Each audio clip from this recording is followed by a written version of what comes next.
once you become at this role, be prepared to be able to communicate the nuances of tech against people who probably won't understand what you're going through.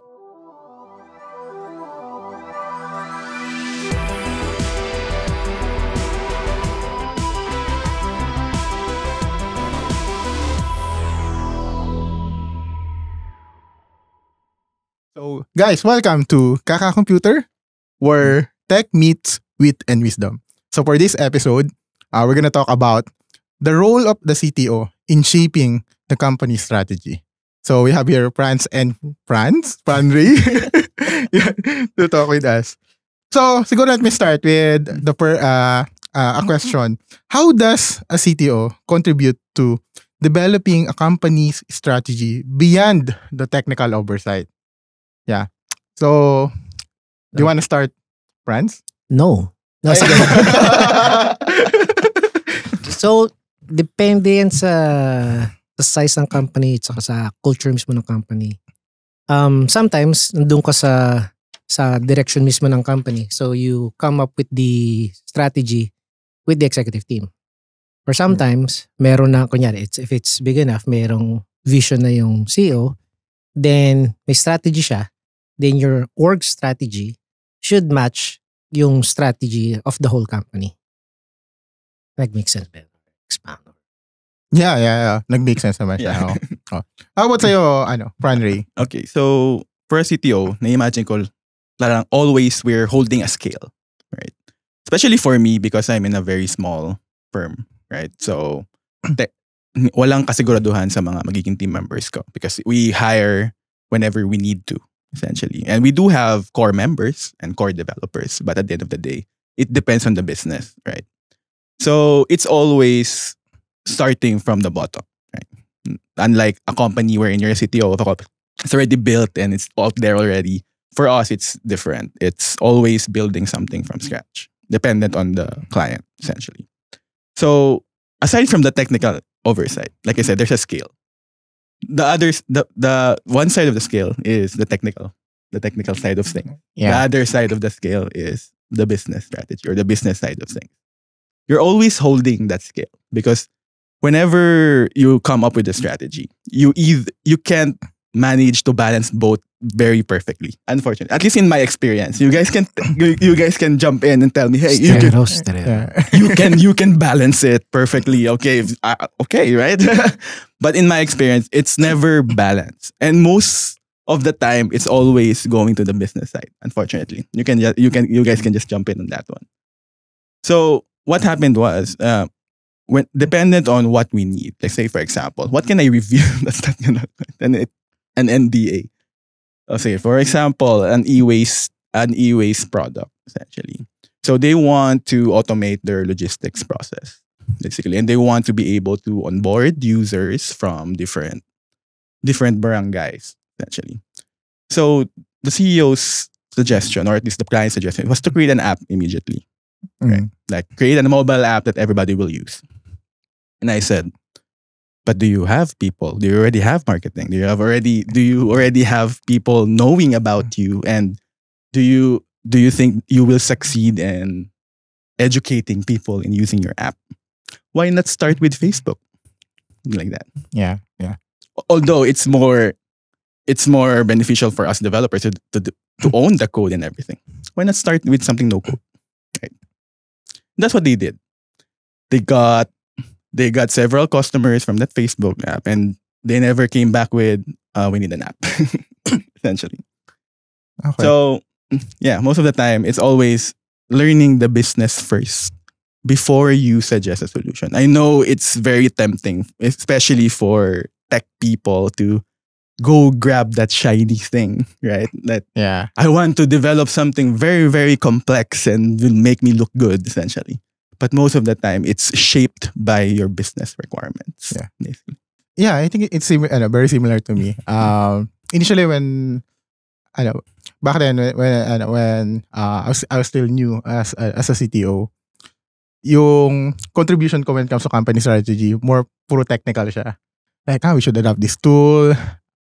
This will help us.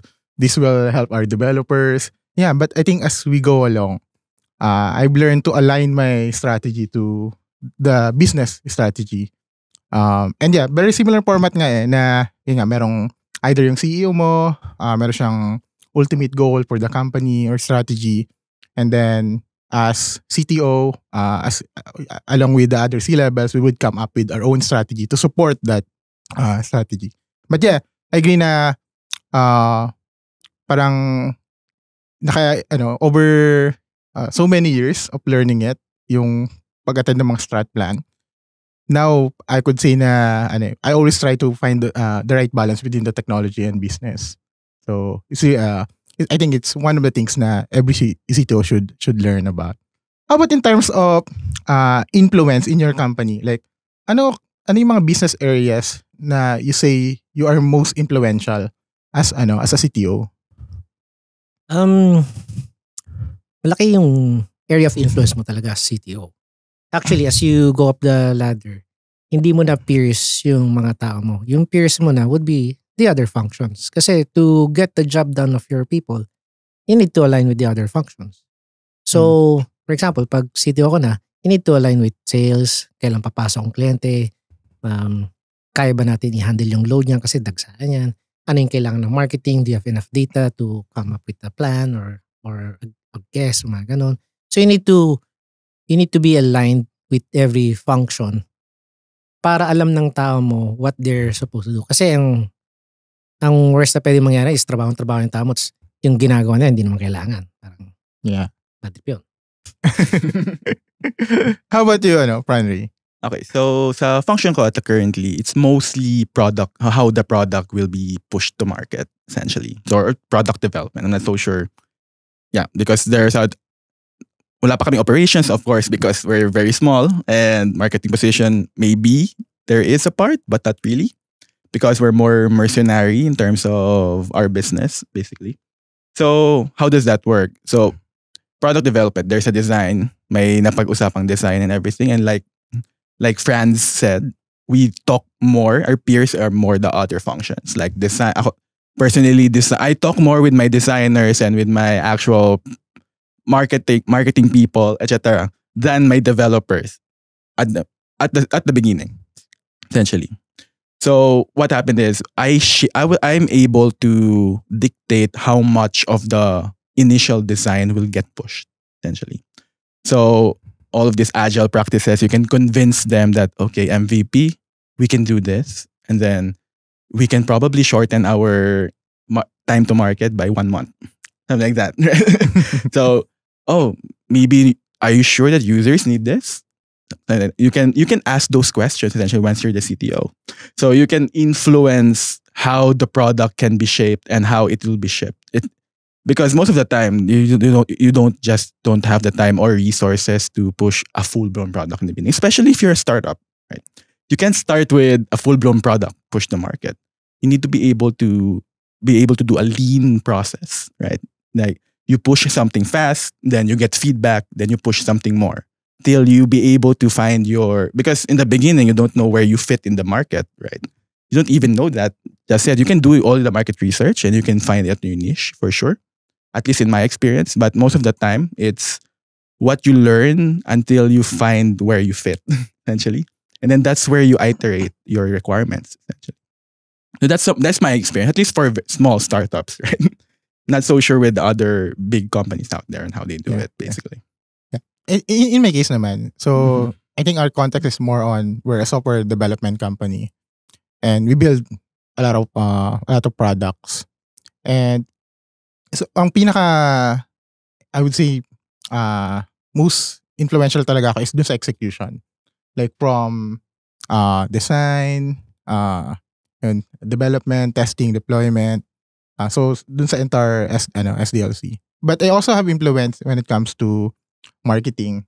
For example, yung mga nire-release na mga blog articles ng marketing, I have to verify if they're accurate, natama yung details, and it's aligned to what we're doing. In terms of sales naman, I have to make sure na properly scope yung mga projects kasi kami mag-execute nun at the end.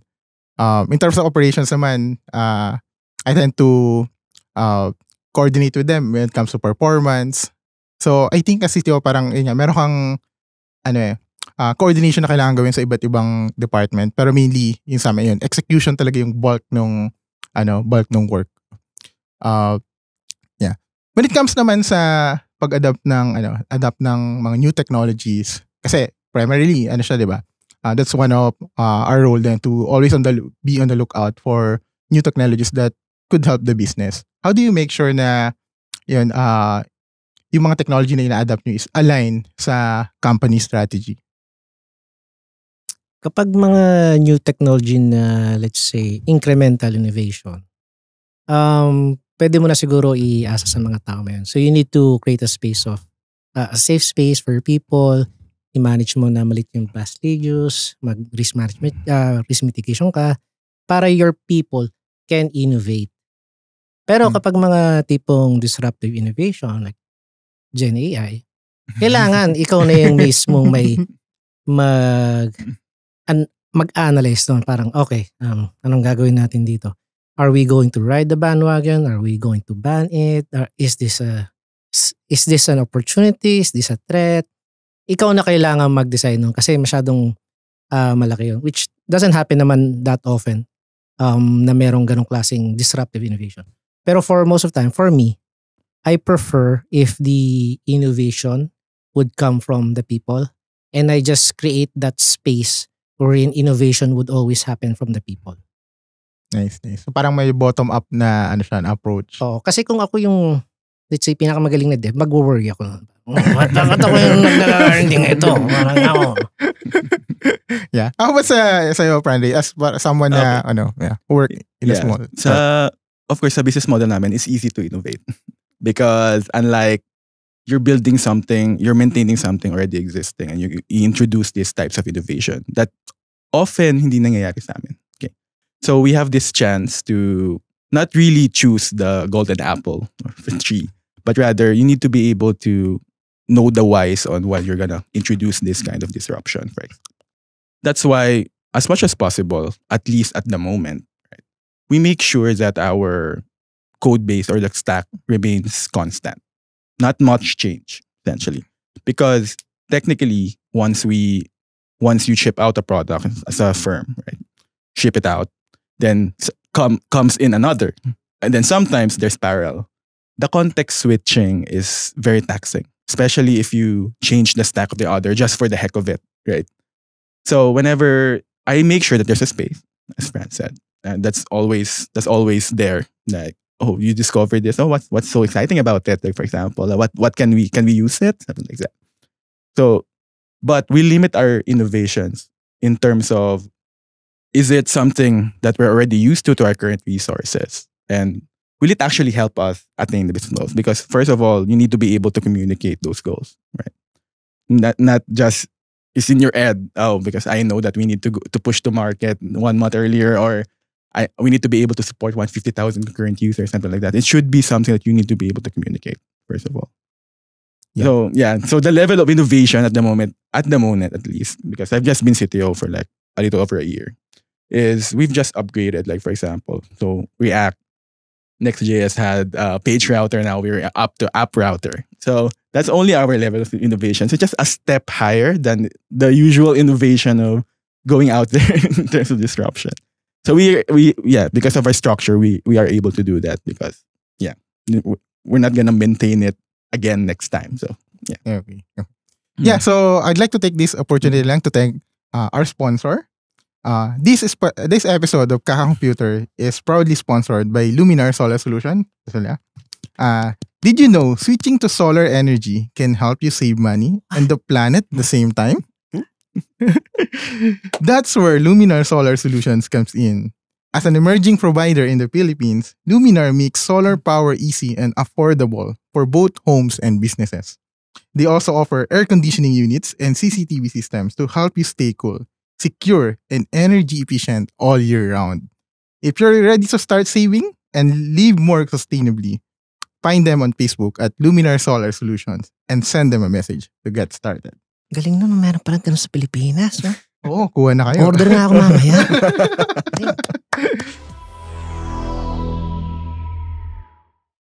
So, siguro let's do one more round. Ano yung mga pwede nyong mabigay na advice sa mga aspiring CTO? Yeah, in the industry. Aspiring CTO. Wag na bang ituloy? Mag-isip-isip mabuti. Ang una ko napapansin, especially for the younger ones, is they try to aim to be a good service provider. Kahit sabihin natin internal tech product, they try to be a great service provider. I would recommend trying to be a partner. So, hindi yung ibibigay sa yung requirements sa trabaho mo lang na yung para kang makina na gano'n na. Better kung partner ka rin. Ano ba yung goal? Ano ba yung gusto natin pa-achieve? Kasi as the tech, alam mo yung fastest path to that eh. Kasi may idea sila, okay. Pero hindi naman nila alam kung 3 buwan yun o 3 araw eh. Sabi mo, ano bang gusto mangyari? Yung nga yung parang sinabi ni Fran. So di i-Facebook na lang natin yan. Para magkalaman. Gagas pa tayo ng napakalaki para mag-up. Pwede mo naman i-Facebook yan. Parang gano'n. So if you become a partner, you start thinking strategically na, sige, ito muna gagawin natin. This will allow you to achieve your outcomes with the cheapest and fastest route. Okay. How about you, Franz? Anong mabibigay mong advice sa mga aspiring CTOs? So for me, what helped me to become a young CTO at the moment is I'm not married to the tech that I'm using, essentially. So I try to aspire to be a strong generalist with a specialization in the technical aspects, essentially. So once you become at this role, be prepared to be able to communicate the nuances of tech against people who probably won't understand what you're going through. So that's how you spend your time actually, on trying to make them empathize on the trade-offs of choosing this route and that route, or like, for example, if you try to defend just using Flutter over using native, like doing 2 versions of an app, for example, you need to be able to communicate those trade-offs. So that will be your job moving forward once you're the CTO. So yeah. Yeah, sa akin to add naman siguro yung importance ng importance ng parang mastering din yung business side of things on whatever business. Pero I think depende rin siya sa stage ng company na kaya. Meron kasi mga CTO na nasa startup pa lang na focus mainly on tech, 'di ba? On execution, iba nagko-code pa. Meron din naman mga CTO na parang less na yung coding nila. Meron naman CTO na totally hindi na coding. Pero yung napansin ko is as you progress your career as a CTO, you have to learn more about the business side, like mga budgeting, how to talk to finance, how to talk to operations, how to sell your product. So para at least you can also influence them in terms of sa mga technical needs nila. And so for I think even though nag-start ka pa lang, so for example, you're just a technical lead, it's best to start asking na rin. Like, ano ba yung impact ng ginagawa mo or in-introduce mo, for example, na technology when it comes to cost, or ano impact nito sa business. And that would be like a good step to practice yung magiging role mo if ever you became a CTO.